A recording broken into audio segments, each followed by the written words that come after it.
Hi everybody, welcome back to Sunshine Soap and Candle Company. Today I'm going to be sharing with you how to make a pumpkin and clay shampoo bar. A pumpkin inspired solid shampoo or Syndet bar has been something I've been trying to formulate now every fall for the last several years, and I'm finally to the point where I have a formula that I can share with you. It kind of went on the back burner when holiday season and stuff come up, but this year I think I got it and I'm ready to share it with you. In this video today, I'm going to be sharing with you the full visual process and tutorial of how to put together this amazing fall-inspired solid shampoo. And if you would like the full written recipe plus a full detailed written step-by-step tutorial, including percentages and links to where to purchase the supplies and materials necessary for this project, please visit my Patreon campaign where you can unlock this formula for just a $5 pledge. That same $5 pledge will unlock 3 years of archive recipes, including several other shampoo bar and liquid shampoo recipes for you to take advantage of. I post weekly formulas and tutorials on my campaign. I really hope you'll check it out. Again, I'm going to be placing the link in the description box for you. Come on over and see what it's all about. All right, let's get started.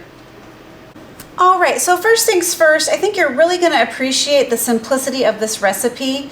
The ingredients are beautiful, but it's a totally cold process formula, meaning you don't have to heat anything up or melt anything down. It's just a matter of combining some dry phase ingredients and some wet phase ingredients, forming a dough and putting together your shampoo bar.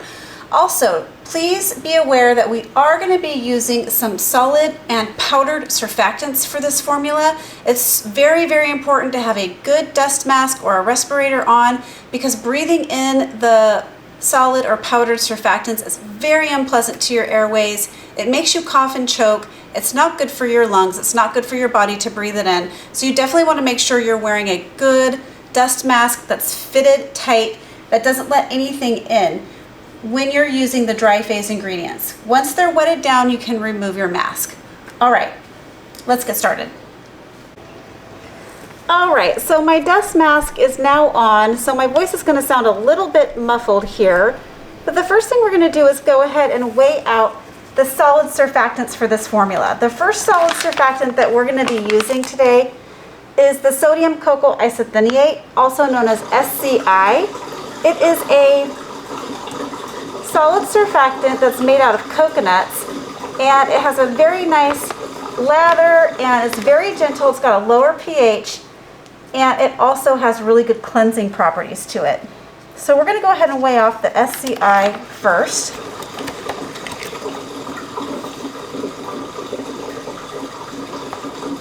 And you'll notice that I'm using a powdered form here. And I'm doing that intentionally. These also come in the noodle form, which you guys have seen me use in the past. But I am using the powdered form for this formula, and I just really like the finished product.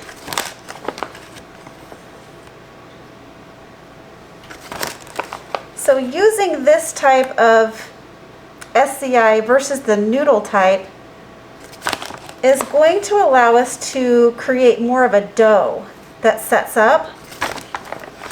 If you have the noodles and you don't have the powder, you can blend these up in like a spice grinder. You can blend them up in a spice grinder until you get a fine powder. Personally, I don't really like to do that because I feel like it gets the powdered ingredient everywhere. But you can do that. That's an option. Just make sure you have a dust mask. All right, the next surfactant we're going to be adding in is some sodium lauryl sulfoacetate, also known as SLSA. This is not the same as sodium lauryl sulfate. This is much milder and it will not irritate your scalp. So again, we're using a sulfate-free surfactant here to make sure that we are creating a sulfate-free bar. And this also has a low pH, which is good. For hair care products, you want it to be in the 4.5 to 5.5 range on the pH. So these surfactants are right in that range already, which make them a great option for shampoo. All right, and then the next thing we're going to be adding to this dry phase is some kaolin clay. Now we are using kaolin clay here to help with the setup of this bar. So this is going to be a hardening agent, but also this is great for absorbing excess oil and dirt. So clay is a nice thing to add to your solid shampoos, and it's kind of a unique ingredient. You don't see a lot of shampoo bars with clay. And we're using just kaolin clay here because I like the consistency of it and it's white, meaning we'll be able to add some other colors to our shampoo bar, which I'll get into in a minute, without competing with that clay color. Okay, and then the next dry ingredient we're going to be putting in is some pumpkin powder. Now, I've got this pumpkin powder from Brambleberry, and it has a really nice bright orange color. And what you'll notice is it's going to create an orange hue, perfect for a pumpkin themed shampoo bar. And it's also great because it's full of vitamins and minerals. You can use this for facial masks and things like that as well. So today we're using it for our shampoo bar, for the vitamins, and also for the color.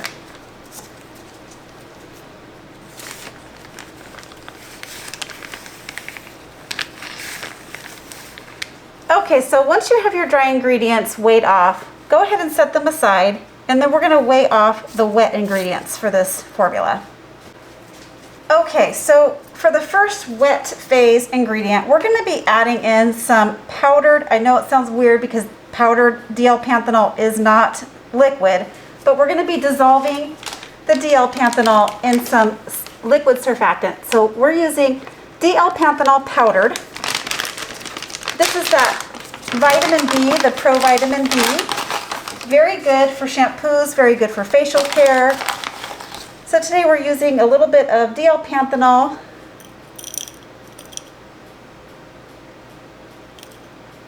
for its Pro Vitamin. This is good for hair strengthening.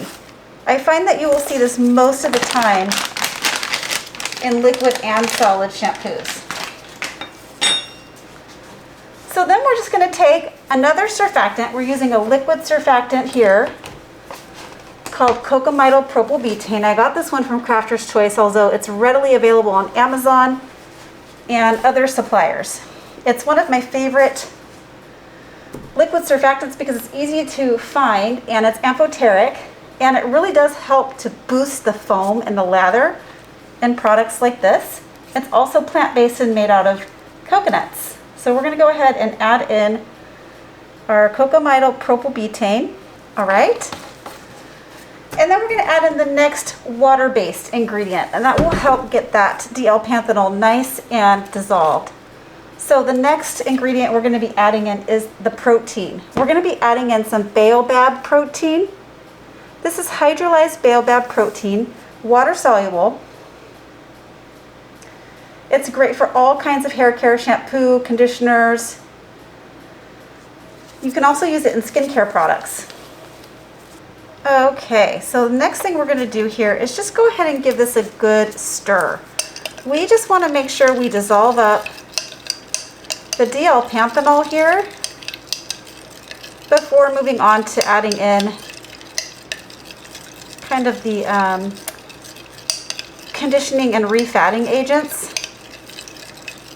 Those are going to be oil-based, and this will dissolve readily in the water-based ingredients.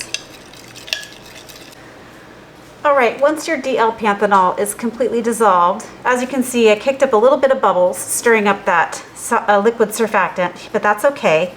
We're going to go ahead and add in the rest of the ingredients for the wet phase. So the next one we're going to be adding in is some carrot seed oil. Now, carrot seed oil is going to serve two purposes here.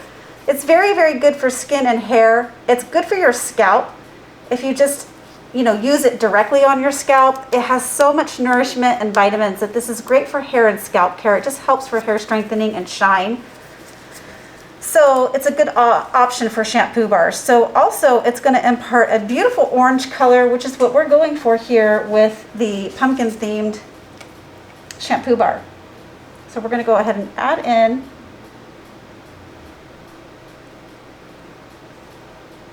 our oil now.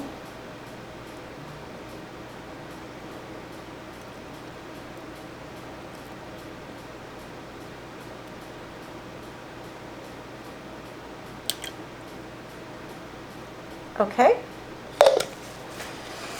And the last ingredient we're going to put in is a preservative. Now, some of my shampoo bars from the past don't include a preservative, and I really don't think you need one as long as your shampoo bar is drying out between uses. However, I wanted to give you an option for preservative because I know that a lot of you might want to be selling these and you just don't know how your customers are going to store the product and whatnot. So we're going to go ahead and add in a little bit of liquid Germall Plus.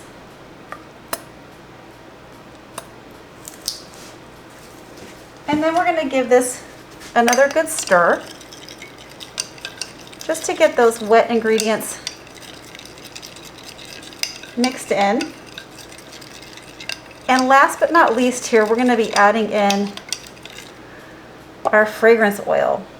So the fragrance oil of choice today is Pumpkin Pie by Brambleberry. It just has a really nice traditional kind of pumpkin pie. It's not overly sweet though. Pumpkin pie smell, but it also, I feel you can kind of smell the crust a little bit in it, like a pumpkin pie graham cracker crust. But again, it's got a nice balance of spicy and sweet, perfect for fall. So we're going to go ahead and add in our fragrance now. There we go. And we're going to give this one last stir before we combine the wet and the dry ingredients.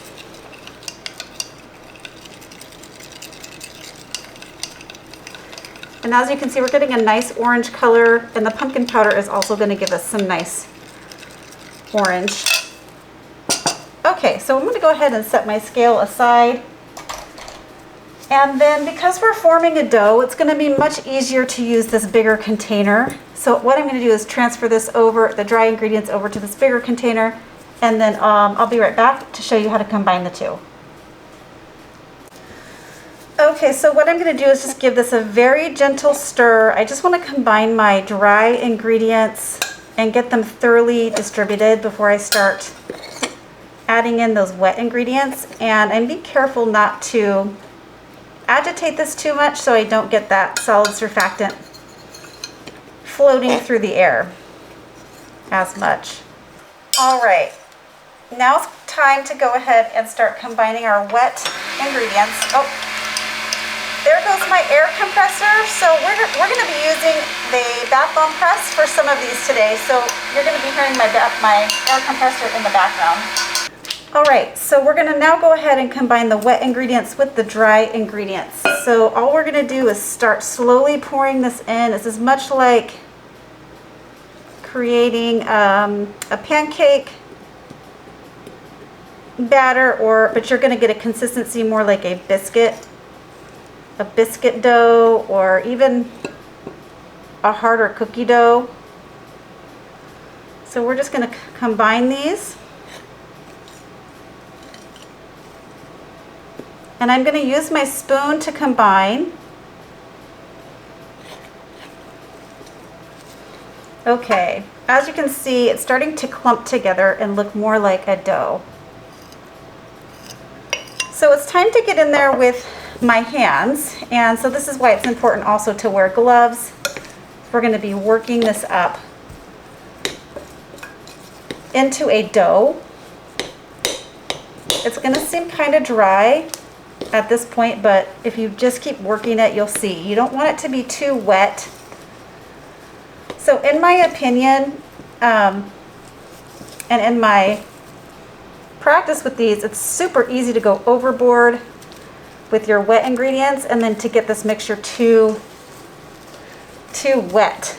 So what you're going to do is just kind of work this into a dough, and it's going to be sticky. Once it gets into a dough, it's far less sticky, but in the very beginning, it's pretty sticky. So it's going to get a little messy. And there we go. We're forming a bit of a dough ball here. And I'm going to get it all the way out of this container. And then just kind of continue to work it on my countertop space.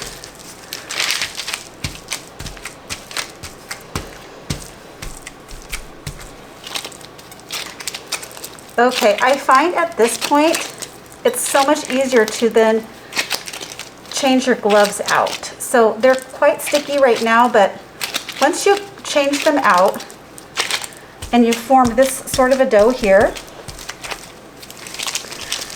it's way easier to work with. So I'm going to change my gloves out and I'll be right back for the next step. All right, so I've changed out my gloves and removed my mask, and as you can see, we have a very hard dough ball, but it's not sticking to my gloves anymore. So at this point, you can either shape these by hand, or you can use some sort of press. I'm gonna demonstrate both ways for you here. So the first thing you can do, if you don't have a press, a manual press, or a bath bomb press like I have, you can just form little shampoo bars by hand. You can even push these into some sort of silicone mold to get a shape. Like, it would be cute to push these into a pumpkin shape, but you can make this however you like. So you can just kind of form a ball, and then you can kind of squish it down and create your own little disc.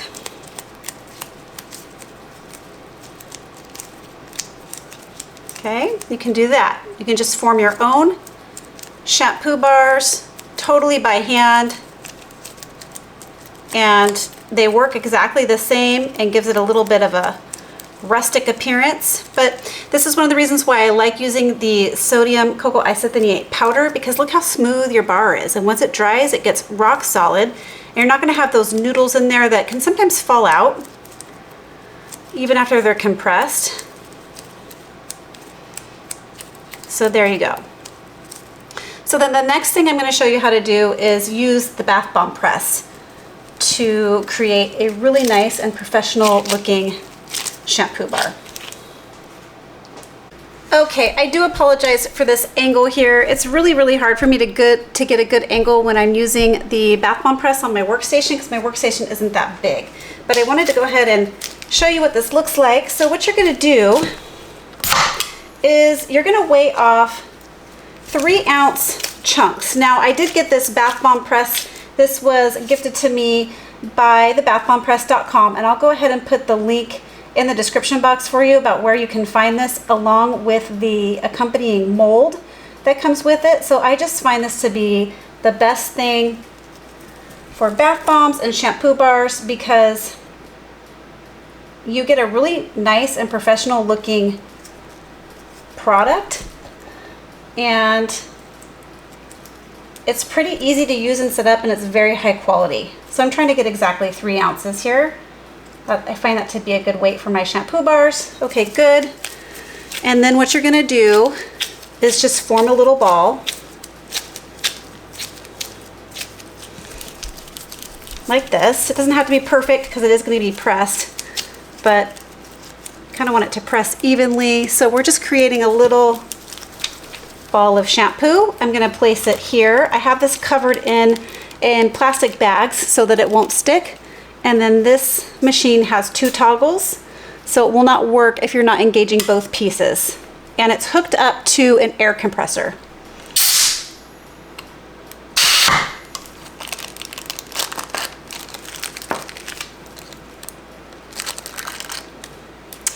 And there it is. Now, what you're going to do with these little edges that come out is simply allow this to set up a little bit, and then you're just going to pull this off. They're already pretty firm as they are coming out. So all you have to do is just sort of pick away at this. You can also clean it up with a little paring knife, or just smooth it out with your fingers, as you see I'm doing here. And then as it gets a little more sturdy and dry, you can go back around it and clean up those edges even more if you want. But isn't that perfect looking? All right, I'll show you how to do that a few more times here.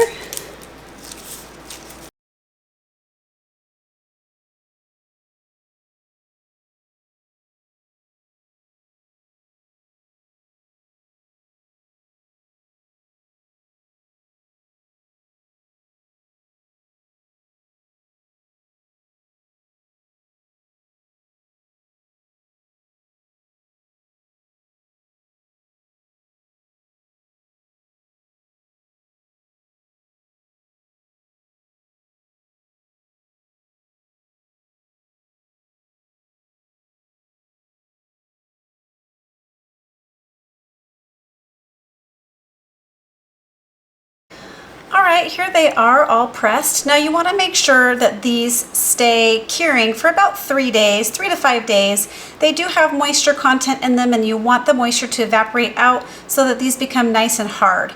Now this is the one I did by hand, and here are the ones I did with the bath bomb press. And this one I actually made a while back, and I just wanted to show you that it does cure a little bit darker. I don't know if you can see the color variance here. And I did clean up that little Saturn ring around it. Of course, you don't have to do that. You could just leave it like this, kind of more rustic looking if you wanted to, but I just wanted to show you the difference between the two. All right, we're gonna go ahead and do a little bit of a lather demo. All right, so here's a little piece that I've been using in my shower now for about a week, and it's just lovely. So what you're gonna do is go ahead and wet your hair down, and then you're just gonna put this directly on the top of your head and start to create a lather. And just work it in to the top of your head, and you can see that it's building a very beautiful, creamy, and luxurious lather. So this is all you're gonna do. You're just gonna work it in until you get the amount of lather that you want. And as you can see, it's got a very beautiful, kind of fluffy, creamy, and silky lather. It feels very conditioning to the skin. So I'm really, really liking this formula. And also, you guys, you can use this on your face, you can use it on your body. It really is gentle enough to use on your face and your body, and it's got a lot of those skin-loving ingredients too. So this really is an all-over good bar for cleansing. I hope you really liked this video. That's how you make a pumpkin and clay shampoo bar. If you did like this video, if I inspired you, please remember to give this video a thumbs up. Please leave a comment or question below. That really means a lot to me. Please subscribe to my channel and share this video with a friend. All right, everybody, catch you on the next video. Keep shining. Bye.